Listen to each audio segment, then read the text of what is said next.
Hello everybody, and in this video we'll talk about cameras and how they work in the real world and how that translates to how we could use some model of a camera in the virtual world in computer graphics. So in the real world, let's say we have an object and we want to take a picture of the object on that screen there. Let's see how that looks from above. So what ends up happening is that because the screen is receiving light directly from light sources, that light is going to completely overtake any light that's hitting the object on the right and then being reflected from it back to the board. And the light is going to be all distributed, and basically we won't see an image. So what we need to do, we need to somehow focus the light that comes from the object itself, the whatever is on that side, and somehow focus it on the board on the left. So we can construct some box around our board or screen, and we can completely encapsulate it, and then we can punch a little hole the size of a pin. It's like a pinhole. And then what's going to happen is there's going to be light that's going to shine through that hole onto the plate there, and only specific directions would be able to pass through that hole, as we're going to see. And what's ends up going to happen is that we're going to get some fuzzy picture projection of whatever we have on the right outside the box, and it's going to be upside down, and we're going to see as we go further along, we'll see why and how that happens. So this is the fundamental principle of photography, and it actually predates photography itself. It's very old. You can try it out at home if you want. Even in prehistoric times, there were cavemans, and they lived in caves, and if the caves happened to have like a small hole in it, and there's going to be people on the other side, outside the cave, and the people inside the cave would see the people outside the cave walking upside down. And it's upside down. It's not like mirror image or anything. It's like 180 degrees flip. So if the person inside the cave were to stand on their head and watch the show on the wall of the cave there, he would see them exactly as they were on the outside, just a little fuzzy. Okay, so let's see it more diagrammatically and start talk about how this works. So we have our object on the right and we have our box on the left, and currently the gap, the hole that we have is very wide. And let's see what happens there. So first of all, this gap is called an aperture in photography, and the thing that we're projecting on at the back has many names. It's sometimes called a back plate or a film back or an image plane or projection plane, whatever the thing is that we're projecting the image onto. Okay, so let's see. Say we have this particular point on the right on the object, on the box, and that particular point we want to capture as a small point on our image plane on the left. Currently what's going to happen is that this point is going to deflect light in all kinds of directions. If our box is made out of some diffuse materials, and most materials are diffuse, they diffuse the light that hits them quite uniformly. We can take a small detour into seeing why that is. If you take a closer look at, like with a microscope, at some diffuse material object, and we'll see that there's some surface irregularities even though it looks smooth from afar.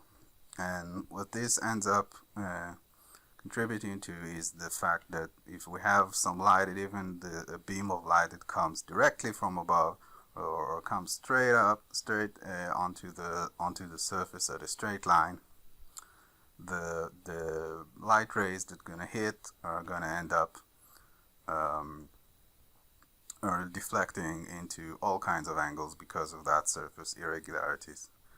However, this is very rare that will be like laser beam light that comes directly in one direction.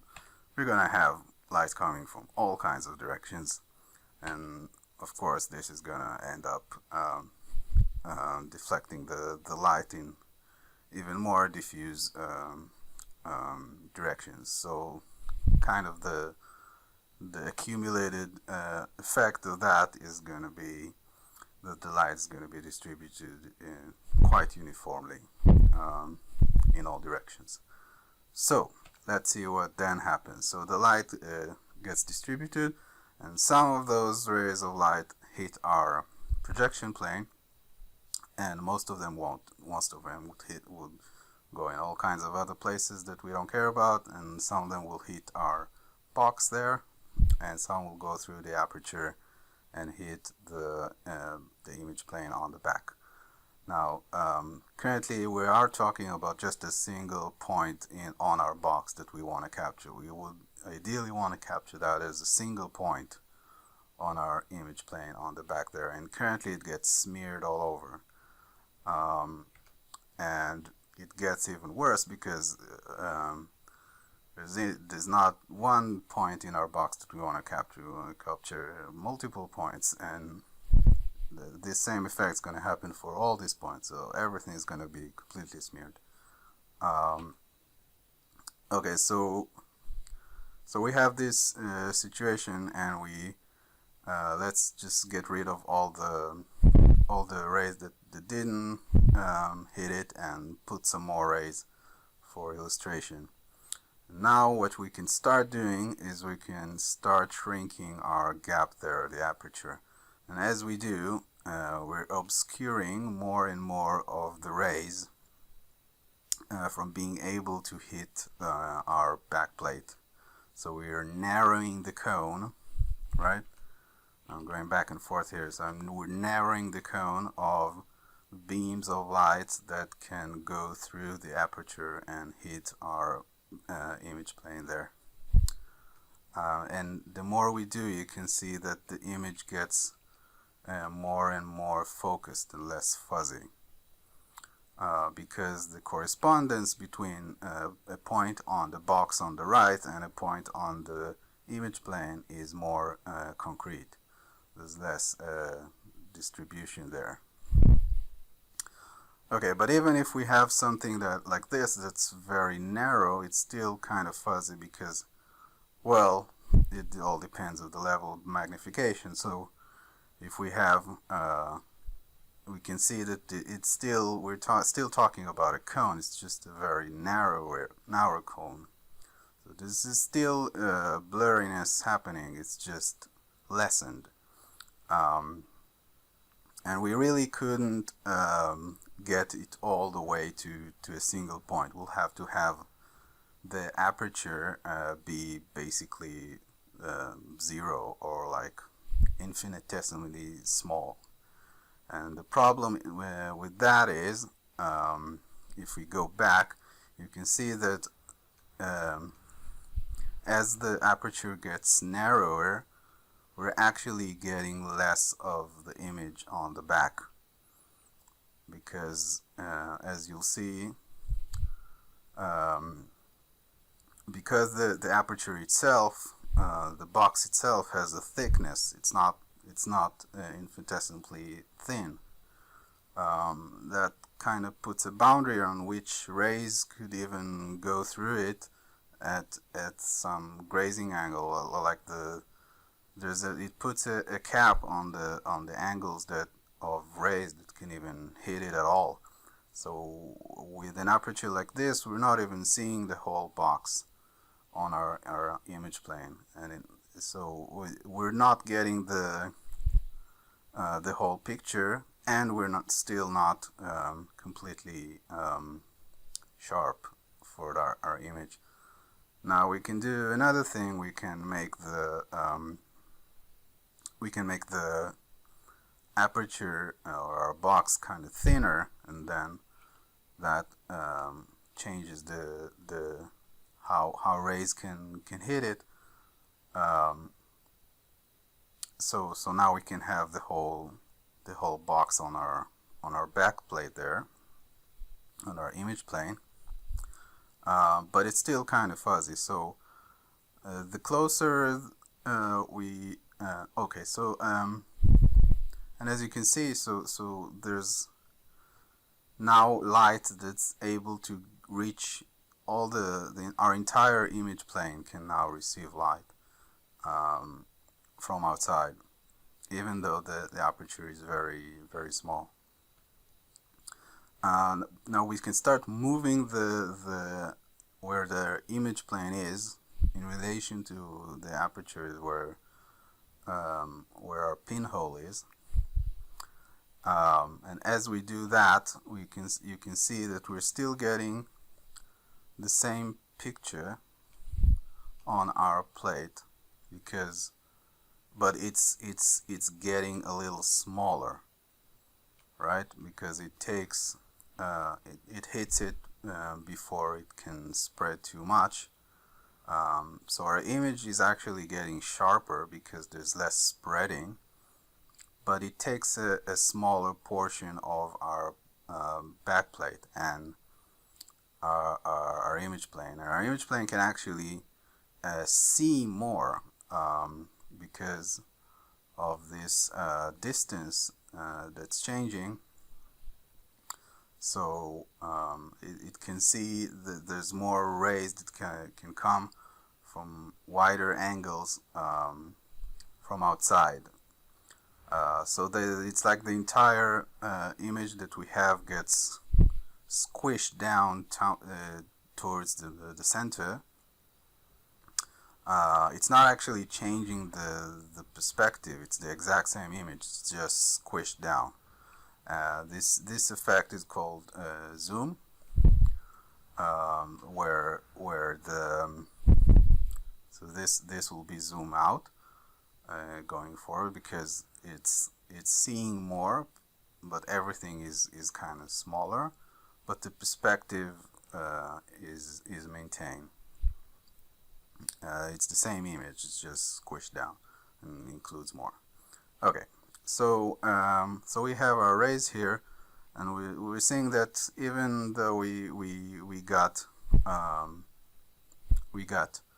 a little bit more sharper as we've moved our image plane towards the aperture, we have this effect where everything gets small. We're not really using our entire image plane to capture the box, so we're losing resolution because we're using less points on our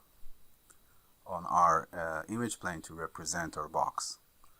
So before we were using a lot of points to represent the box, now we're using fewer, so we're losing resolution for our image, and we're still not sharp. So basically, there's no way around it. It's not a great solution. We need some way of focusing the rays back to a point on our image plane, and we can do that with a lens.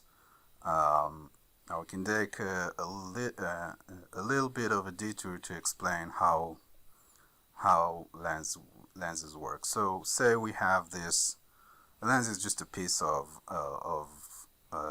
glass. So say we have this piece of glass. It's kind of a boxy shape, and we have some light that it goes into it at a 90-degree angle, like completely head on. It'll just go in straight and it'll just get out straight. However, if we have a light that comes at an angle to the glass, then in relation to the normal direction, the perpendicular direction of the surface, the light's going to bend.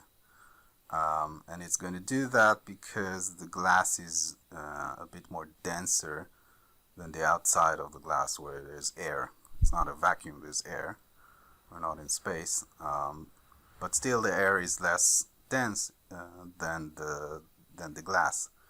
And you can think of it as kind of like if a car goes off the road at some angle, it's gonna and goes on a rougher surface than the road itself, say on gravel or something. It's gonna turn a little bit. It's gonna change a bit of direction because there's more density in the thing that it's moving into. So that's kind of what's happening here to the light rays as they go from lower density to into higher density. They change it changes direction, and a similar thing is going to happen once the light gets out. It's going to change direction again, this time the other way. And this is called Snell's law. You can look it up in Wikipedia or anywhere about optics. And different materials have different density, and this ratio between the material is called refraction index. You can look that up. But that's basically how it works. But as we can see now, we're nowhere closer to achieving our goal because we're wanting to focus our rays that are diverged. And currently we haven't actually focused anything. We just moved it, like shifted it down a bit. So the way we do that is we use some curved piece of glass. And what's going to happen there is because the curvature ends up such that the light that hits the surface, the normal to the perpendicular to the surface is at an angle, so it's gonna bend a bit more, and so we can have a situation like that where it becomes even straight, and that's getting us a bit closer to our goal, but it's still not converging our rays. So we can put another piece of curved glass. It's curved the other way, and the curvature is here completely exaggerated, but it's just for illustration purposes. But as you can see, what's going to happen there is because it curves on the other way, then it's going to bend the light even further. And so if we have these two, the three rays that they are spreading, once they hit the first piece of glass and then go through the other piece of glass, that are both curved in the opposite direction, that the end result is that the rays are bending inwards.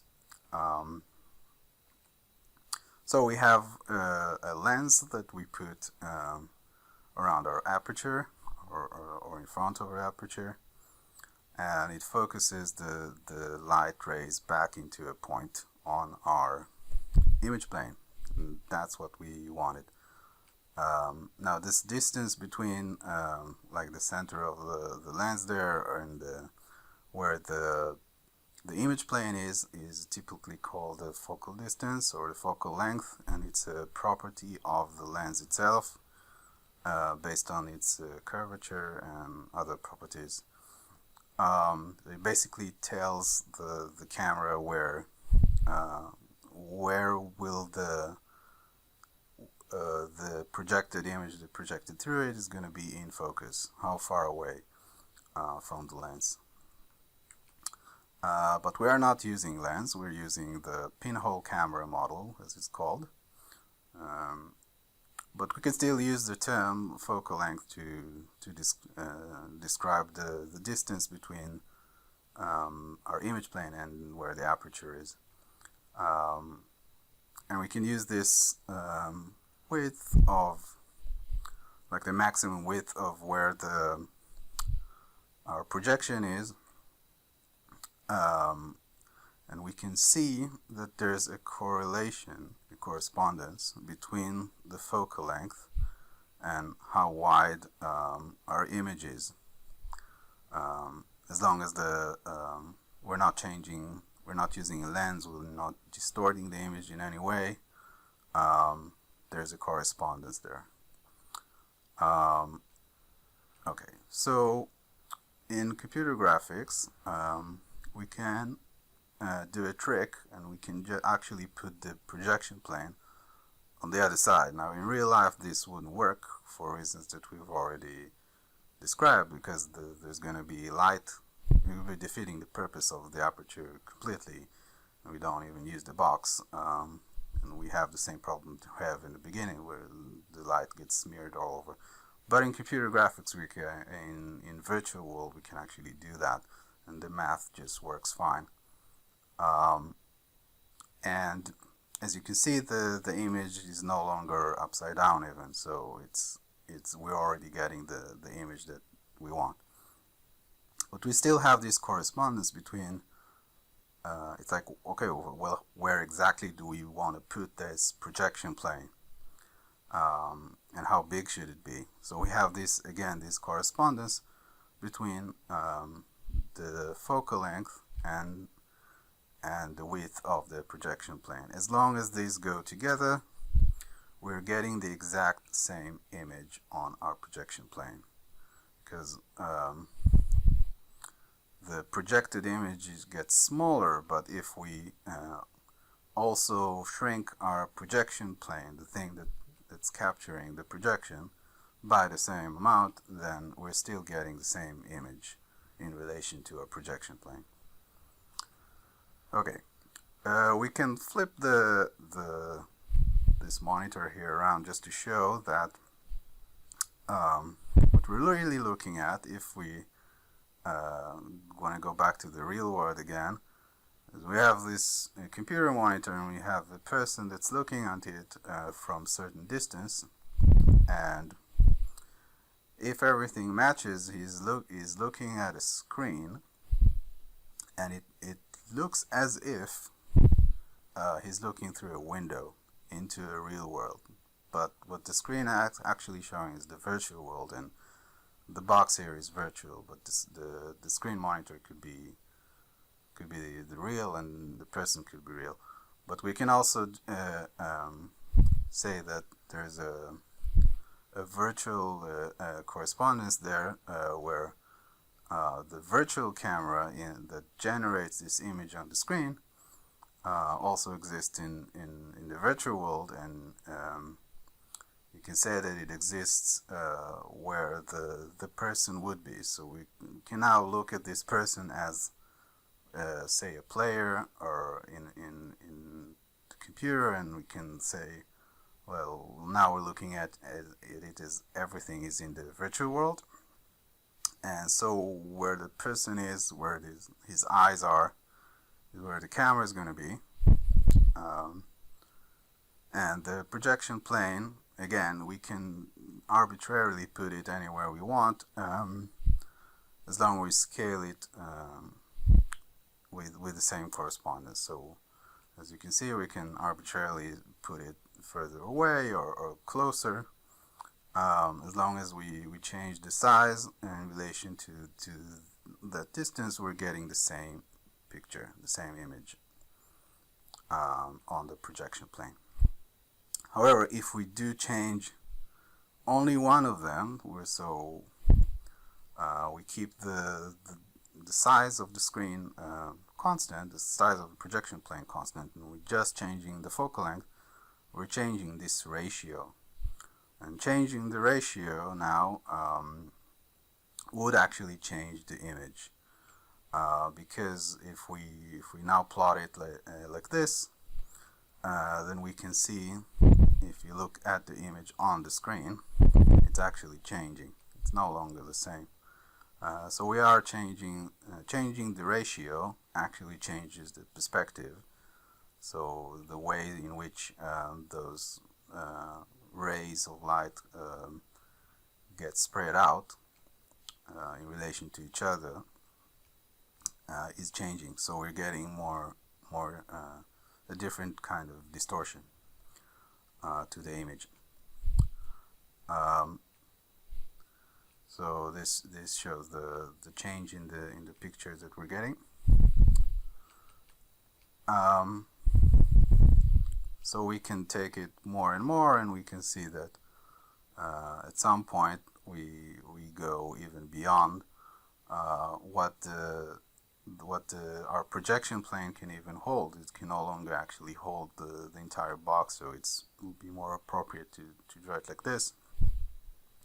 So now we have these bounds that tell us like what parts of the world behind the screen there is even visible, and that's called the field of view, or the angle of view. And we can see that there's like, this is from above, so it's like a horizontal field of view. And we can compute it if we really wanted to. We can say, well, we can't compute it, we can compute half of it, because we have this right triangle here. And we can say, well, half of the width of our projection plane over the focal length is the tangent of the half of the angle there. Now, so if we have this angle as an input from a user or from an API in a programming, when we don't have the focal length and we don't have the width, we actually don't need any of those, because we already have what we want, which is this ratio. So the ratio is actually the thing that determines the magnitude of the perspective and the amount of distortion and the field of view, how much of the world it can see. And that ratio can be represented as the ratio between these two numbers, if we want, or it can be represented as an angle. It's just two representations of the same thing. And then we can do a bit of algebra here, and we take the inverse tangent on both sides if you want, and then multiply by 2 on both sides, and then we have the actual field of view if we have the width and the focal length and we wanted the field of view. Okay, so as you can see, the field of view remains constant as long as this ratio is maintained. So we can put the image plane anywhere we want, the projection plane, we can put it anywhere we want. As long as we maintain this ratio, we're getting the same exact image, the same perspective, the same amount of distortion. Okay, so let's say we put it over here, but if we start moving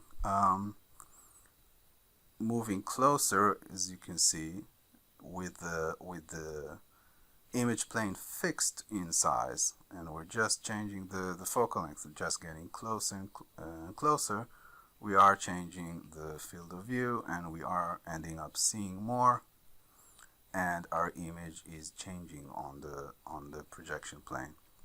It's getting it's seeing more, and the perspective is getting stronger, and there's more distortion. Okay. So we can actually say that what we really care about is just this ratio. We don't have to care about an angle. So we can say, okay, we only care about this ratio, and that's the only thing that we're gonna be tracking. And we can say arbitrarily put this projection plane with the width of 2, just because we have a divide by 2 there. And this width is not in pixels, it's world units, so we can make it whatever we want in the virtual world. We can arbitrarily decide that it's going to be 2.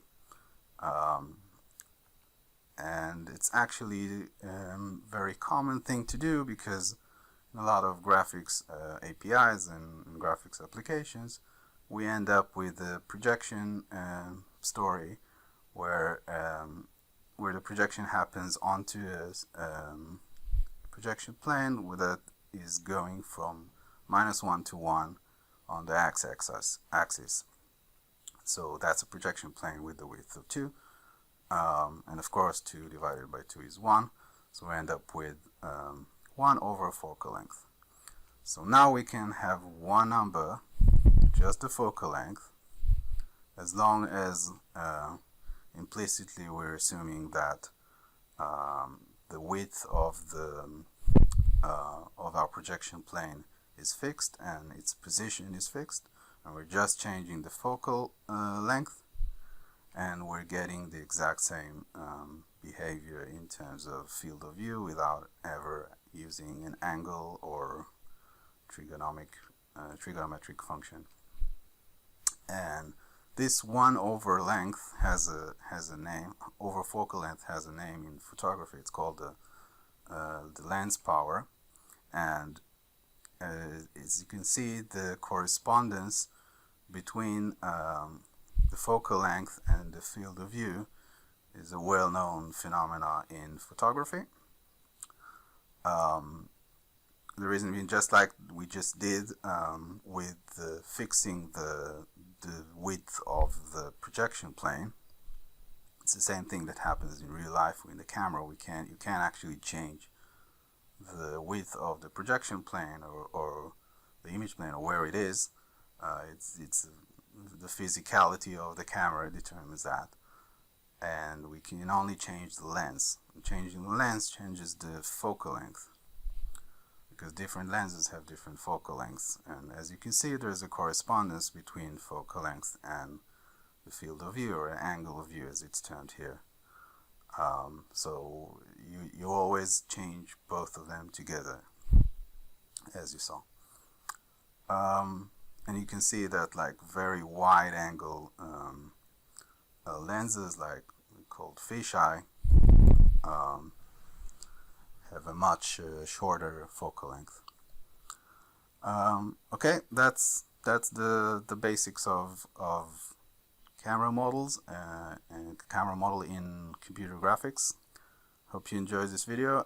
If you did, hit the like button, and if you want to be notified for more videos like that, you can subscribe to the channel. That's it. Thank you.